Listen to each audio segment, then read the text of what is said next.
যে রফিকুল ইসলাম মাদানী ওই হারুনকে একদিন আমাকে যেরকম উলঙ্গ করছে, রাত 12:30 1টার দিকে ওখানে নিয়ে গিয়ে সম্পূর্ণ উলঙ্গ করে আমার ছবি তুলে হাতের ভেতরে সিগারেট লাগিয়ে বলতো, খান আমরা ছবি তুলবো, এইটা ছেড়ে দিয়ে জনগণকে জানাবো যে হুজুর এরকম 2 নাম্বার। আল্লাহ রাব্বুল আলামিন বলেন, পৃথিবীতে 3 জনের দোয়া সঙ্গে সঙ্গে কবুল হয়ে যায়, কোনো পর্দা থাকে না, তার ভেতরে একজন মাজলুম। এই যদি সত্যিই মন থেকে কিছু বলে, আল্লাহ পাক ওটা সঙ্গে সঙ্গে আরশে তুলে নেয়। এটার প্রমাণ এই হারুন। আমি রিমান্ডে থাকাকালীন জেলখানায় ছিলাম প্রথম 2 মাস ওই ছোট হুজুরের সাথে, যে রফিকুল ইসলাম মাদানী। আমার রাতের বেলা কেঁদে কেঁদে বলতো, রিমান্ডে নিয়ে আমার ওই যে কি ঢাকার হাতির ঝিল, রাত 12:30 1টার দিকে ওখানে নিয়ে গিয়ে সম্পূর্ণ উলঙ্গ করে আমার ছবি তুলে হাতের ভেতরে সিগারেট লাগিয়ে বলতো, খান আমরা ছবি তুলবো, এইটা ছেড়ে দিয়ে জনগণকে জানাবো যে হুজুর এরকম 2 নাম্বার। আজকে দেখলাম বলছিল যে আমি ওই দিনই আল্লাহর কাছে ওই মাজলুম অবস্থায় আকাশের দিকে তাকিয়ে দোয়া করেছিলাম, মাবুদ জীবনে যদি কিছুই তোমার দরবারে ভালো না লাগে, কবুল না হয়, আজকের যে দৃশ্য আমার শরীরে এক টুকরা পোশাকও নেই, তুমি দেখতে পাচ্ছ। আমি একটা যুবক মানুষ, আমার অনেকে মনে করি ছোট মানুষ, পিসকি মানুষ না, ওর বয়স এখন 27-30 বছর, কারণ ওই সময় ছিল 27 জেলখানায় 3 বছর, 30 বছর বয়স। 30 বছর বয়সের মানুষ কি ছোট? কথা বলেন। দোয়া করেছিল, মাবুদ তুমি আমার এই দোয়াটা কবুল করো, মাজলুম অবস্থায় তুমি তো মোনাজাত ফেরত দাও না।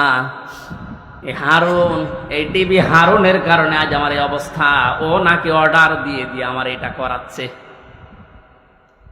জিজ্ঞাসা করেছে যে অফিসার করেছিল, এসআই স্যার আপনি সত্যি করে বলেন তো, আমার যে হাল করলেন এ না যে হাল অবস্থা, হারুন স্যার কি জানে? ওরা হাসি দিয়ে বলেছে, হারুন স্যার জানে মানে ওই করাচ্ছে। সঙ্গে সঙ্গে ওই সময় দোয়া করেছিলাম, মাবুদ তুমি ওকেও আমার মতো এরকম কিছু দেখায়ও। দেখিয়েছেন আল্লাহ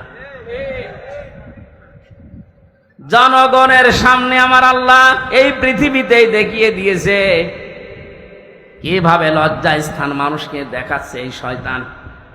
আমার একজন দেখিয়ে বসে, হুজুর এই দেখেন কারবার। আমি নাউজুবিল্লাহ আস্তাগফিরুল্লাহ, কি ও কয়েকদিন পরে স্ট্যাটাস দিয়েছিল, আমি বাইরে যেতে পারি না, বাইরে গেলেই মানুষ বলে 3 ইঞ্চি। কি একটা অপমান!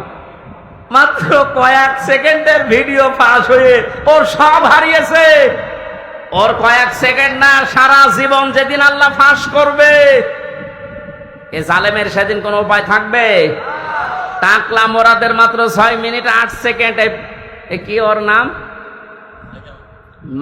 মাহিনা কি নাম? এই মহিলার সাথে একটা অডিও রেকর্ড ফাঁস হয়েছিল মাত্র 6 মিনিট 8 সেকেন্ডের। ও সব গেছে।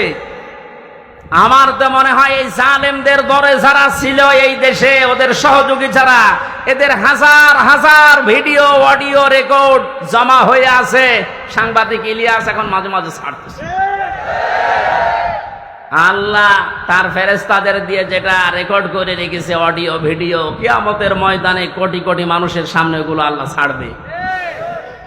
30 সেকেন্ডের ভিডিও যদি 3 ইঞ্চি নাম শোনো, এই 50 বছরের ভিডিও আল্লাহ যেদিন ছেড়ে দেবে পুরাটা, মুখ দেখাতে পারবো না।